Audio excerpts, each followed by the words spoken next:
What's up, guys? So we are back with another Rust update video, and they've done a little something different. When you walk up to a cupboard, you no longer know that it's building blocked.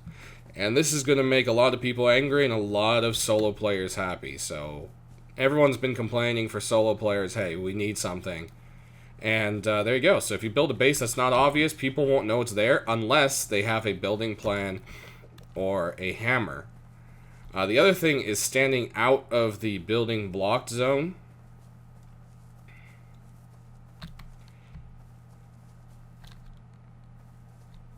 And trying to build into there. As you can see, I can't look outward and build further into it.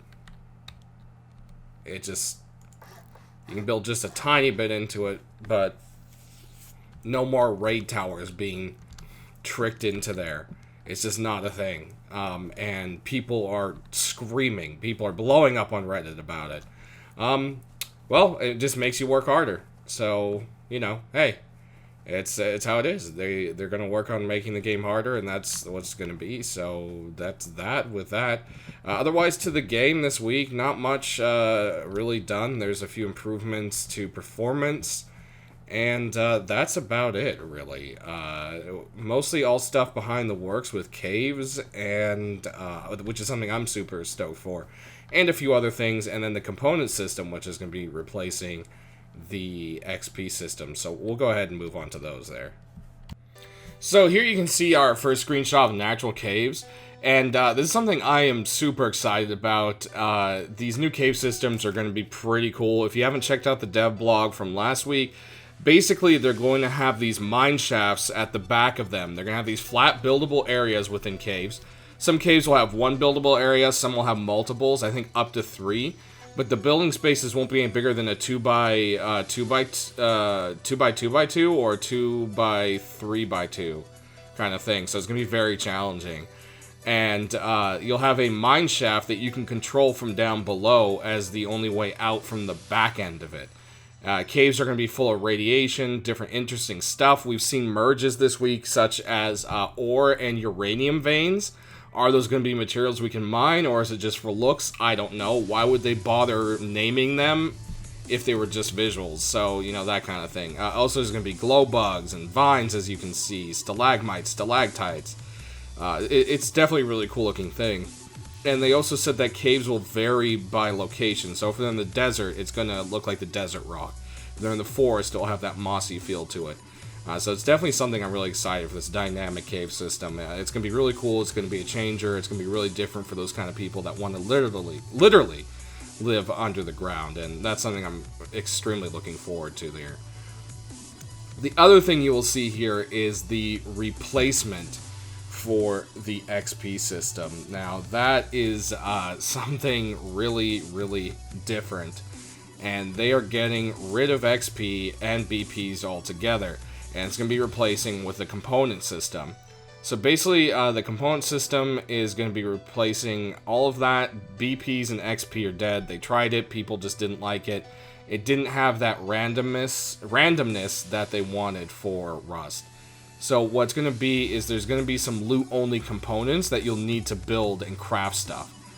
This will include things like metal pipe, rope, gears, glue, duct tape, disinfectant, tech parts like circuit boards and electronics, batteries, tarps, nails, screws.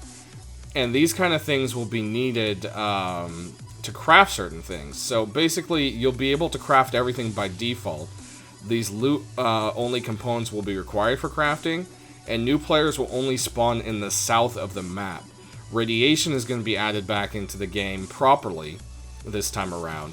There's going to be, the further you move north, the stronger the radiation gets. If you aren't properly protected, radiation will slow your movement down, and of course, in return, cause you to get more radiation. And rad suits will be required to get to high radiated levels, so you have to have a rad suit. Without that, you aren't going to be getting the stuff you need to make the high components. These higher tech tier stuff will only spawn north in the high irradiated areas. And they're going to rebalance all kind of gathering resources to be more in line with how Legacy was. So that's kind of interesting. So I'm going to read a direct quote here from them. And the idea here is that the farther inland you move, the more advanced components you'll find, allowing you to access items at higher tech levels. When you do Radtown Run and find a bunch of components, you'll have to make a choice on what items you'd like to craft, as these components will be shared in many recipes. By using radiation, we'll prevent people from zerging all the way to the top of the map and getting the best stuff instantly. You'll instead have to establish yourself and then climb up the rungs, so to speak, so you're eligible to loot these more advanced areas. Hoping by adding loot-only components in this fashion, it'll split up the player base in a gradient based on tech tiers. When you start out on the beach, you should be far less likely that you'll encounter gear players with AK-47s, as there'll be no reason for them to be up there, as they'll be, I'm assuming, they'll be fighting up top is what they're going for here. It's still possible griefers at the least, but you won't be competing for the exact same parts on the map when you're ungeared. There are a few problems that they're aware of, such as being raided or killed will suck, as you'll be unable to shrug it off and take comfort in the fact that you at least gain some XP or blueprint unlocks. This is pure psychological perception issue, so we may have to figure out something out for this though. Let me know what you think on Reddit so we can iron out the obvious kinks before launch and avoid another XP system. So, you know, and then they put a side note, subject to change, maybe it all will suck. So they're trying this. I like this a lot more. It's random. It feels more like Rust.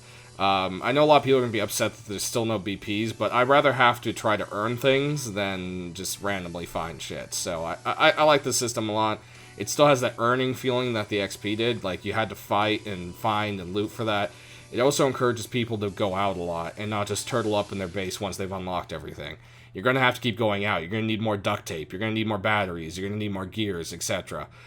So this will definitely be interesting. And what they did say with this last dev blog is that they're going to launch this for a while on staging or pre-release for people to try it out again before putting it onto main. So that's definitely something I'll be excited to try out once they do that. So that's kind of what's going on there. With that, with all of that said, pretty much the last thing we have here is we've got the Rad Suit. The new Rad Suit looks really cool. So going in line with this radiation, they're going to be making a new Rad Suit. It looks really great. It kind of looks just like the scientists. So I'm wondering, you know, eventually if you have to kill them to get it, that'd be kind of cool. I don't know if you'll be able to craft it or not. They haven't said, and it looks neat. I like it, so that'll be cool. I'll miss the fishbowl a little bit. And a lot of people are asking, well, guys, where's that MP5 that they basically had finished? Where's the big armor and the heavy armor and the vending machine and all this other stuff, like these spiral staircases they showed up? And well, the answer really here is they're trying to get that main system of the game done. So as you can see here with Gary, this quote, what do you want to do to improve Rust before leaving early access? He wants to get rid of the XP system, add this component system in that we just spoke about. And if that works, okay, then they'll be done and out of early access. That means they'll be in beta, okay? After that, they can push weekly updates to a beta branch. So they'll have a separate beta branch that servers can opt into, where you'll get weekly updates like we are right now, and then the main branch will get the monthly updates of that finished stuff. So that's kind of what they're going for. And then they said, are you going to revert back to the BP system? And they said, no, it's dead, it's gone. So there's that solid answer there, guys. Anyways, I hope you enjoy this update. Not much added to the game, like I said, but definitely a lot of information to process. Let me know what you guys think about the component system below, and we'll see you guys next time.